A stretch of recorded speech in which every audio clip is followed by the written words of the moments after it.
It is, I have discovered after having heard Justice Tandon, Mr. Mitra, and my good friend Justice Saraf, that it is extremely vital that there should be a point where judges can communicate to the bar outside court. You should know certain things that we expect, as well as we should know what is going on in your minds. It is absolutely true and so very correct that the Shiresta system that has been there for decades is and was one of the finest systems which passed on wisdom from generation to generation. Fortunately, I have seen it from a very different point of view. I would like to share just about 2 or 3 issues with you. The first is already been elaborated substantially by all the 3 speakers here of eminence, is the marshalling of facts. But when it comes to the balance between the facts and the law, I have followed a simple formula which I have spoken across the country. There are facts which you must master absolutely on your fingertips. You should have them on your fingertips. But then what would be the relevant fact it can be explained in a very simple way. You have a chakni, the tea sieve. You pour the facts into the sieve called law. What will be restricted are the irrelevant facts.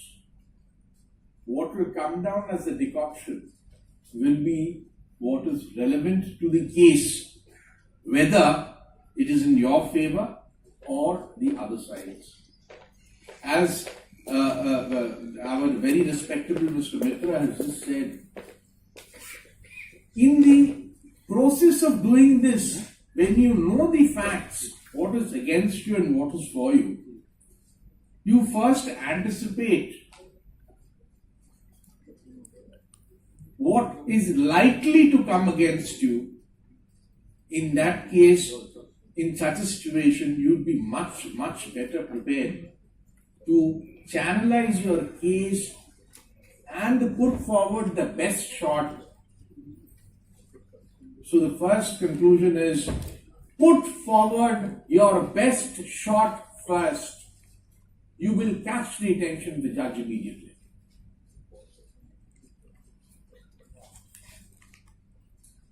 On the second side is dealing with your client. When we were at Law College, we were addressed in the final year by a former Advocate General of the state of Maharashtra. He told us something very interesting. A client has a problem and he is your source of bread and butter. It is extremely vital and important for you to give him a very, very patient hearing. Listen to your clients. Because in more than one cases you will find that he has a problem but he is not able to exactly identify it. In a large number of cases during my practice at the bar, I had to reframe the question that the client was going to ask me and tell him, this is your question and this is your answer. It is extremely vital, therefore, for you to listen to your clients. The other issue that I really wanted to address was, how would you look at any provision of any statute or any rule or any provision of any law?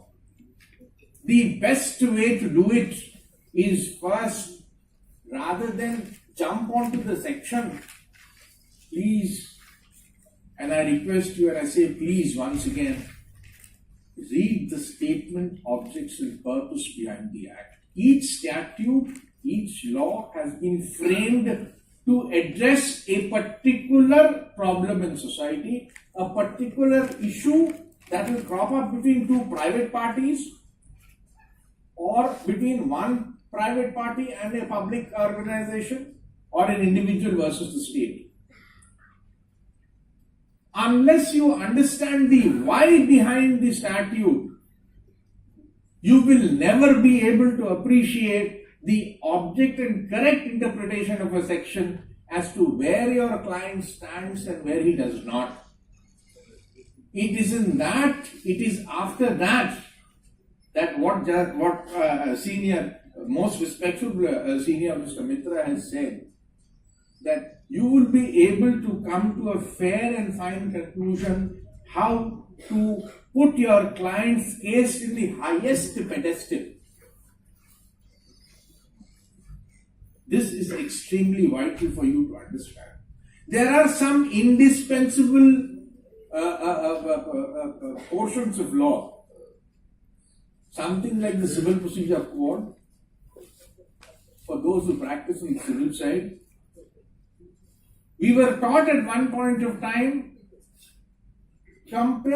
make a comparative chart of the sections vis-a-vis the orders. This would tremendously help you to understand the procedural side of the law. Just remember, the Civil Procedure Code is the principle of natural justice that has been taken to its highest possible and conceivable level. Before you had writ petitions being filed by the dozens in the day, you had every issue that was fought out in civil suits.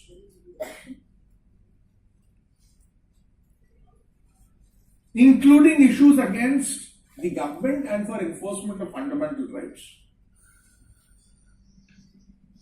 So, this is extremely vital for you to follow and understand. The last and only thing that I'd like to share with you is,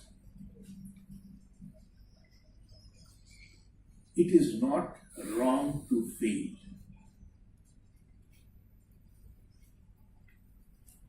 It is absolutely not wrong to fail, but it is a crime not to fight back and rise above the failure.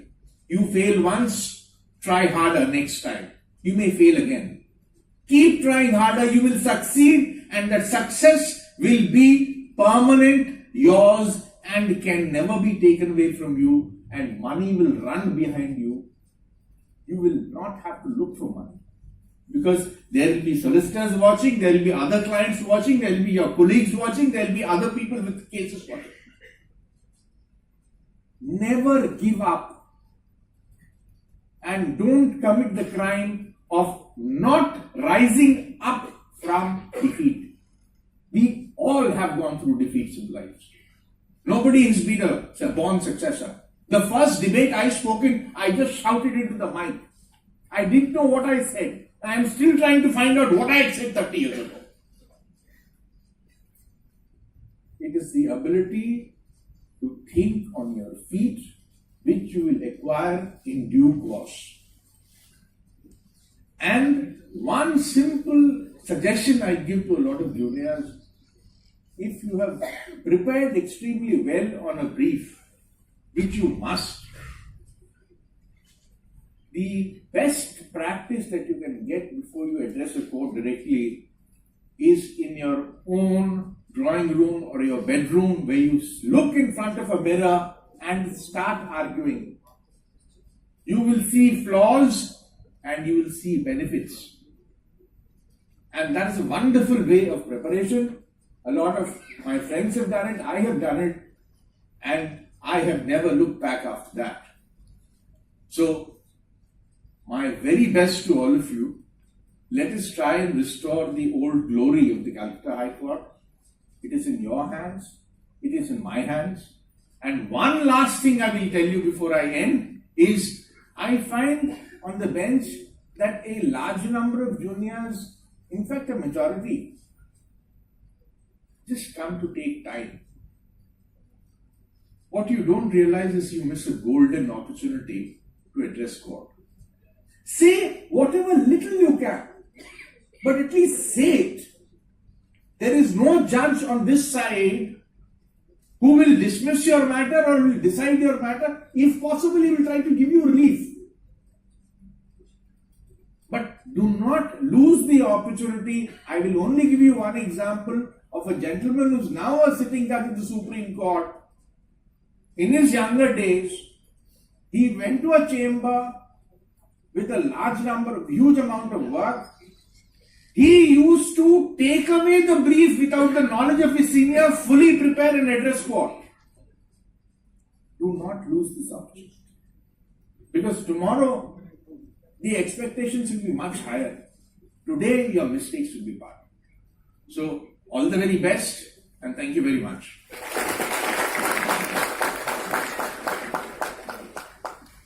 Thank you, my lord.